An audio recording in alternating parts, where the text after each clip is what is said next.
L'info du Grand Lille en continu. Adrien Lanois.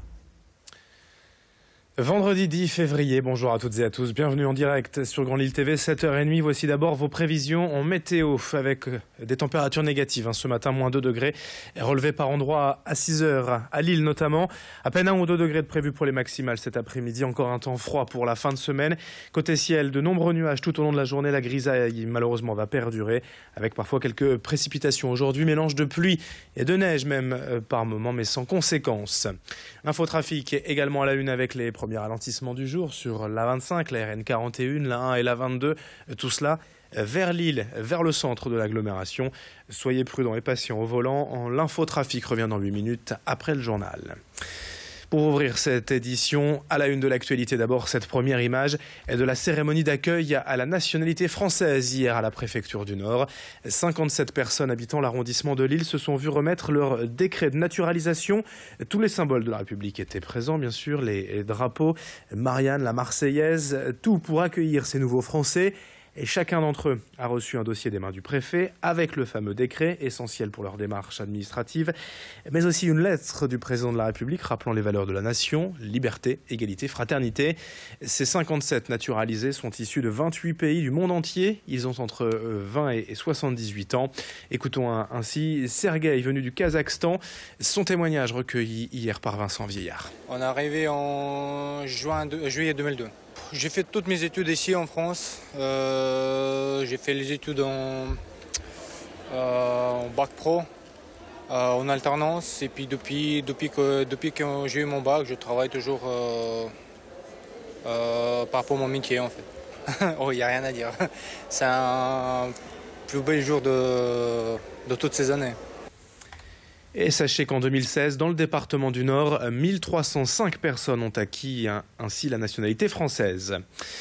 On enchaîne dans ce journal avec une autre info en images à l'occasion de la journée mondiale pour un Internet plus sûr. Le pôle communication de la police a organisé hier une action de prévention au sein du collège privé et communautaire de Villeneuve-d'Ascq. Objectif, montrer les dangers existants aujourd'hui sur Internet, arnaque, harcèlement, addiction ou manipulation. Il faut connaître les risques pour mieux s'en prémunir. Il faut dire aussi que les adolescents au collège, cette tranche d'âge, sont les plus touchés par le harcèlement avec plus de 50% des cas recensés sur les réseaux sociaux. Cette session avec la police a donc permis aux élèves de comprendre ce qu'est le harcèlement sur Internet et comment faire confiance aux adultes, réussir à en parler pour s'en sortir, pour ne pas subir la situation seule jusqu'à d'éventuels drames. Explication au micro de Xavier Silly. Ce qui est essentiel, c'est briser la loi du silence. C'est surtout redonner confiance à l'adolescent. Il peut venir voir un adulte. Alors moi je suis de passage, je suis intervenant extérieur, mais de temps en temps on vient me voir pour me parler de tel ou tel sujet. Mais à l'intérieur d'un établissement scolaire, les adultes sont là pour les ados, pour les enfants, ils ne sont pas là pour les juger. Alors si on est victime ou si on est auteur, on peut parler et on peut avoir confiance aux adultes. Mais avant tout, les parents qui, eux, également, ont une part de responsabilité. Et je dirais même que c'est peut-être eux les premiers acteurs de prévention.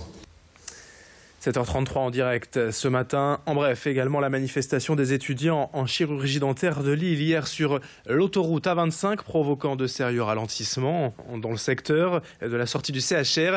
Une action symbolique pour dénoncer le plafonnement du tarif des soins les plus chers. Le retour de la pollution atmosphérique également depuis hier.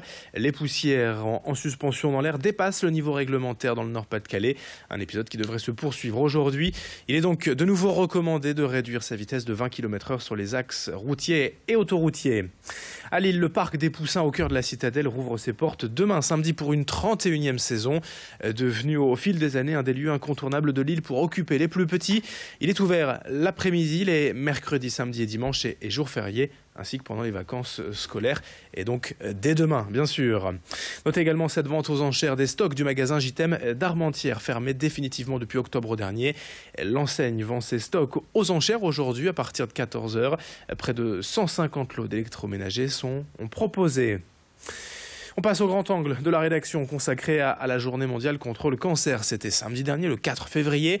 Et à cette occasion, plusieurs opérations ont eu lieu dans les centres de soins et hospitaliers de la région, notamment à l'hôpital privé de la Louvière où Xavier Silly s'est rendu pour Grand Lille TV. À l'occasion de la Journée mondiale contre le cancer, dans les établissements hospitaliers, des manifestations dédiées à la prévention s'organisent, comme à l'hôpital privé La Louvière où en ce jeudi, les équipes ont lancé entre autres un atelier maquillage pour aider les patients de l'établissement à retrouver l'envie de prendre soin de soi. C'est important parce qu'en fait au niveau de la maladie, au niveau des traitements de chimiothérapie, etc., il peut y avoir quelquefois des répercussions au niveau de l'épiderme, au niveau des cheveux, vous le savez bien, il peut y avoir des problèmes d'alopécie, etc. Donc le rôle de la socio-esthéticienne, c'est aussi de pouvoir écouter la personne. Et au niveau de la peau, du maquillage, on va pouvoir apporter des solutions. Quelques gestes d'hydratation pour tonifier la peau, un modelage et quelques coups de blush. La séance maquillage est aussi un atelier pratique où la patiente est actrice. L'objectif est de redonner une image positive du corps, souvent mal perçue à cause des traitements. Les résultats peuvent être fabuleux. Je me souviens par exemple d'une des premières patientes qui est venue me voir et à qui j'ai pu montrer en fait comment on reconstruisait en fait au niveau d'un sourcil, comment on faisait. Et puis la fois d'après, elle est venue me voir et elle m'a dit écoutez, ça a complètement bouleversé, complètement transformé en fait mon quotidien parce qu'enfin j'ai pu sortir. J'étais déjà plus à l'aise avec ma prothèse, mais là le fait aussi que mon regard ait repris un regard que j'ai pu ressentir comme m'appartenant en fait. Du coup, ça a facilité ma vie de tous les jours tout simplement. Retrouver l'envie de prendre soin de soi peut nécessiter ce genre d'atelier mis en place à l'occasion de la Journée mondiale contre le cancer. Claudette Fontana fait justement partie des patientes de l'hôpital à avoir décidé de se lancer dans la redécouverte de sa beauté. C'est très agréable, hein. Je veux dire, ça apporte quelque chose de plus aux malades. Ils ne pensent pas à sa maladie. Et comme le sport, c'est pareil, hein. On pense moins à la maladie. On pense plus à soi, se refaire belle, sourire. Pour moi déjà, pour mon mari qui va me voir ce soir, ce sera plus agréable que voir m'être étirée. Voilà. Je pourrais prendre aussi quelques notes pour me remaquiller à nouveau. Puisque là, je ne me maquille plus, donc je pourrais me remaquiller à nouveau correctement, quoi. Un atelier détente, sans oublier les autres ateliers destinés, bien sûr, à la prévention.